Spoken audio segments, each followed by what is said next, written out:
Yasha, my colleague, joining us for more on this. Now, Yasha, the comments that we heard completely high on rhetoric. The optics are on the side of Ajit Pawar. But what about numbers? Because several questions were asked of Ajit Pawar of how many MLAs does he exactly have. None of those answers were forthcoming from him or Praful Patel.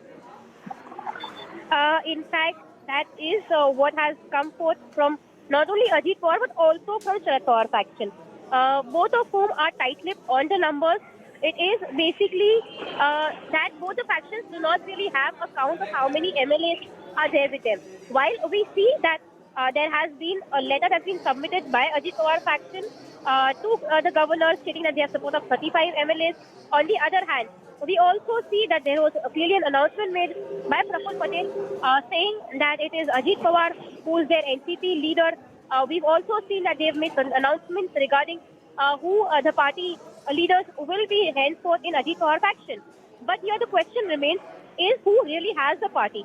On one hand, we see that Sharad Pawar's team had clearly made their stance clear. That is Sharad Pawar who is the party leader, following which the LOP position went to Jitendra Ahad, and also we've seen that the whip also remained with them.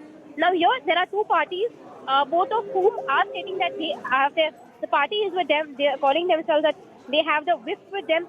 But the answer is with the number game. Whoever has the number game will eventually have the right to call themselves the leader of NCP and also the whip. But let us understand what really happened in the case of the Supreme Court order when it came to the Shiv Sena, which was recently passed by the Supreme Court, wherein it is clearly mentioned that the actual party is the one who has the whip.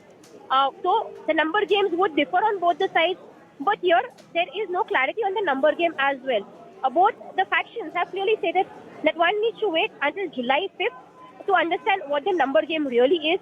The number game would only come forth on July 5th when we see that both the factions are holding a show of strength.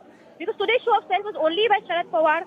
Now, the actual show of strength will take place on July 5th when both the factions will be holding a gathering just at a difference of almost an hour or two. And that will be interesting to see 72 hours from now, because right now it's appointment versus appointment and suspension versus suspension. Yasha, for the moment, thank you so much for putting that in perspective for us. But this decision that was taken yesterday, the decision for Ajit Pawar to be inducted into the new government, that wasn't taken overnight. In fact, we're now learning that the groundwork for that was being done since March. Anindya, my colleague, in fact, joining us, getting us more details of what exactly transpired, what he has gathered from his sources within both the Ajit Pawar camp and the BJP camp, is that the final approval for this particular alliance may have come just now, just on the 29th of June, but the groundwork was being done since March. Since March, there was a conversation that was taking place between the BJP and Ajit Pawar.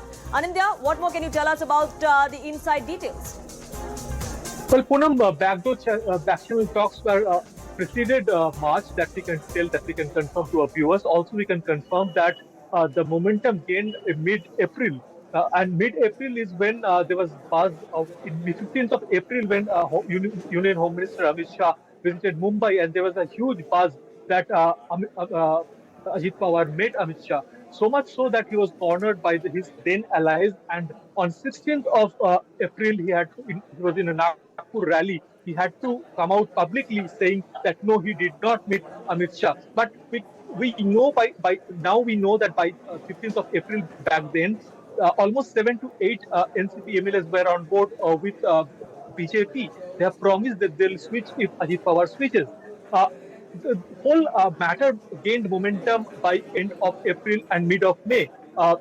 That's when now we see that by the end of May, the entire BJP was having that talks, but Eknath Shinde was kept informed, but he was not formally informed. Formally, he was brought into the picture by end of May, early June. 4th of June, a sudden call goes to both Devendra Fadnavis and Eknath Shinde. We can confirm that day Eknath Shinde was in Pune and Devendra Fadnavis was in Nagpur. And Union Home Minister's office asked them to be as soon as possible in Delhi, as soon as possible. They took the first flight and came to Delhi. And then a meeting was held, and where the final details were discussed.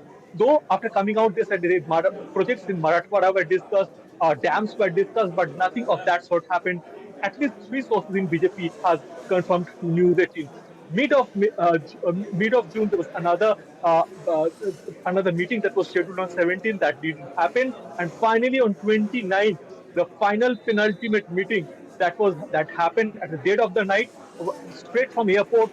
Both the deputy chief minister and the chief minister of Maharashtra Yes. drove into Home Minister Amit Shah's house, and after the meeting, the seal came from the BJP's top brass, and they went back straight from the Home Minister's house to the airport. And then we know that the rest, as we say, is history.